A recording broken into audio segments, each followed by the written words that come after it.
Hi, I'm Vanessa from SpeakEnglishWithVanessa.com. How can you ask questions in English? Let's talk about it. Today, you're gonna dip your toe in the water of questions so that you can have amazing conversations in English. We can imagine that you're walking beside a swimming pool and you dip or put your toe in the water just to test the temperature. Ooh, it's cold! That's exactly what we're gonna do today with questions. So you're gonna briefly learn the 4 most common ways to create beautiful questions in English. And at the end of this lesson, I wanna challenge you to write a comment using all 4 question forms. So listen carefully. Why should you learn how to ask questions? Well, I've said many times in the past, including this video about how to stop being shy in English, that when you ask questions, it takes off the pressure from you because you're asking a question and the other person is speaking so that you can take a moment to take a breath and you can also learn more about the other person. Let's start with a simple sentence. It's the fall season right now, and because I live in the mountains, this is a great time to be here. The trees are red and golden and orange. It's breathtaking, and there is nothing better than gorgeous fall colors and the sun shining. So let's take this sentence, I like sunny days. We can make 4 questions. Number 1, do you like sunny days? Number 2, what is your favorite weather? Number 3, you like sunny days, right? Number 4, you like sunny days? Let's break down these 4 different types of questions. The first question, do you like sunny days, is using an auxiliary verb. Do you like sunny days? The auxiliary verb is do. Have you been outside yet? Have is that auxiliary verb. Would you like me to join you? Would is that auxiliary verb.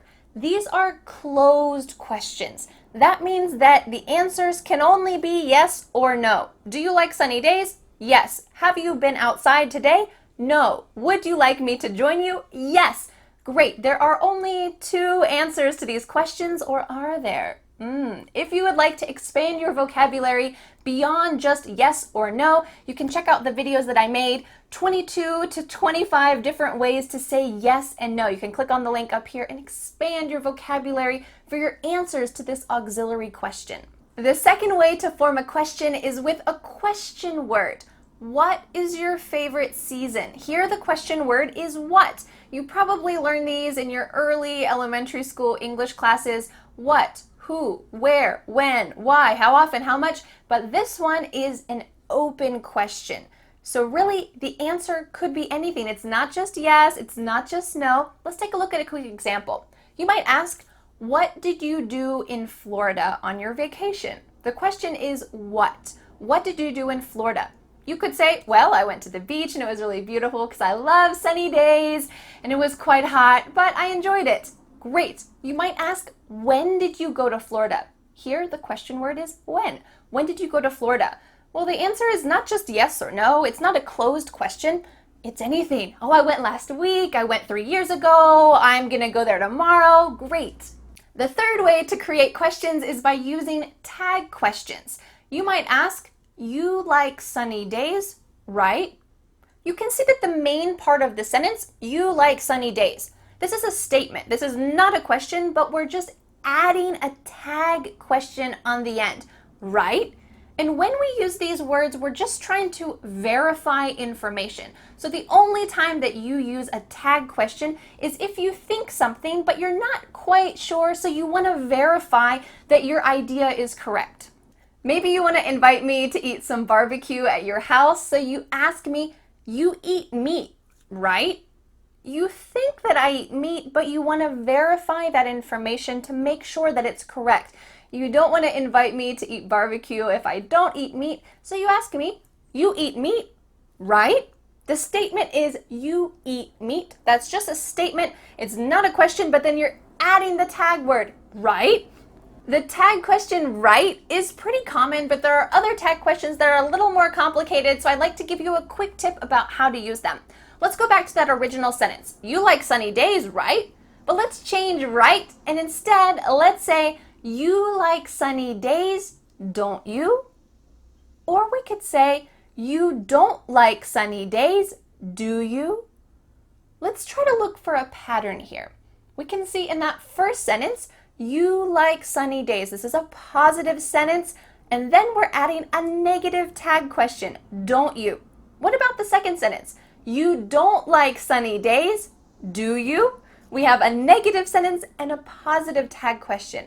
This is the key to great tag questions. When you have a positive sentence, you're going to add a negative tag question. When you have a negative sentence, you're going to add a positive tag question. This is just a quick tip about tag questions, but if you'd like me to make a full lesson here on YouTube about tag questions, let me know in the comments. The fourth way to form questions in English is simply by changing your intonation. You could say, you like sunny days? Here, the grammar is the same as a simple sentence, you like sunny days. But my voice changed in pitch, you like sunny days? It went up at the end to show that I'm asking a question. When do we use intonation in a question? This is mainly when you're showing that you're surprised or shocked. So you might say with a shocked voice, that's salt? Here we have a statement, that is salt. But I know that it's a shocked, surprised question because of your intonation. That's salt? It's going up at the end. Maybe you're surprised because usually salt is small and fine, but here I have big pieces of salt. They actually go in a salt lamp that I have. It makes a nice pink color, but you might be surprised. That's salt? This is a great way to use intonation questions. Or you might ask, Vanessa's from the US? Here we know that you're shocked, you're surprised because you're using an intonation question. Maybe you thought that my name, Vanessa, is Brazilian or Italian or from another country, but nope, I'm from the US. My name is just an international name, but you can use this intonation question. Vanessa's from the US? Make sure that you lift your voice at the end.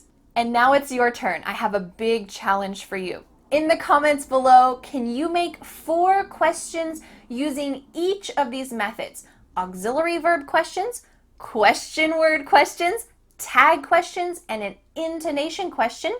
Maybe you can tell me about food in your country. You might say, do you like Turkish food? What is Turkish food? You like Turkish food, right? You like Turkish food? Great, you're using all 4 kinds of questions, and I hope that you'll be able to integrate these into your speaking and also hear them as you're listening to other native speakers talk. Thanks so much for learning English with me, and I'll see you again next Friday for a new lesson here on my YouTube channel. Bye! The next step is to download my free ebook, 5 Steps to Becoming a Confident English Speaker. You'll learn what you need to do to speak confidently and fluently. Don't forget to subscribe to my YouTube channel for more free lessons. Thanks so much. Bye.